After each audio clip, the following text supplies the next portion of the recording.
Can the rich buy health. Interrogative সেন্টেন্সে আছে, কি করে বুঝলাম? অক্সিলারি ভার্ব দিয়ে শুরু হয়েছে, শেষে জিজ্ঞাসা চিহ্ন আছে, তার মানে কি এটা ইন্টারোগেটিভ সেন্টেন্সে আছে। এবং এটা করতে বলেছে টার্ন ইনটু অ্যাসার্টিভ সেন্টেন্স, এবং অ্যাসার্টিভ সেন্টেন্সে চেঞ্জ করতে হবে। এখন যে ইন্টারোগেটিভ সেন্টেন্সটা তোমরা দেখতে পাচ্ছ, এর মানেটা ধনীরা কি স্বাস্থ্য কিনতে পারে? ধনীরা কি স্বাস্থ্য কিনতে পারে? আমি বলছি শোনো, যদি ইন্টারোগেটিভ সেন্টেন্সে নট থাকে তাহলে অ্যাসার্টিভ সেন্টেন্সে নট হবে না, আর যদি ইন্টারোগেটিভ সেন্টেন্সে নট না থাকে তাহলে কিন্তু অ্যাসার্টিভ সেন্টেন্সে নট হবে। এখানে যেহেতু যে কোশ্চেনটা আছে ইন্টারোগেটিভ সেন্টেন্স, এখানে কিন্তু নট নেই, তাই অ্যাসার্টিভ সেন্টেন্সে নট হবে। এখানে মানেটা বলা যে can the rich buy health, ধনীরা কি স্বাস্থ্য কিনতে পারে, তাহলে তখন হবে মানেটা ধনীরা স্বাস্থ্য কিনতে পারে না। কেন? কারণ এখানে নট নেই, তাই এখানে নট বসে আছে। তাহলে ধনীরা স্বাস্থ্য কিনতে পারে না, the reach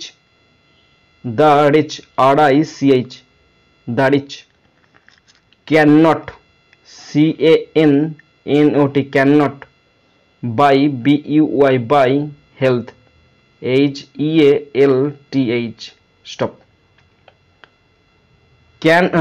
the rich cannot buy health, ধনীরা স্বাস্থ্য কিনতে পারে না।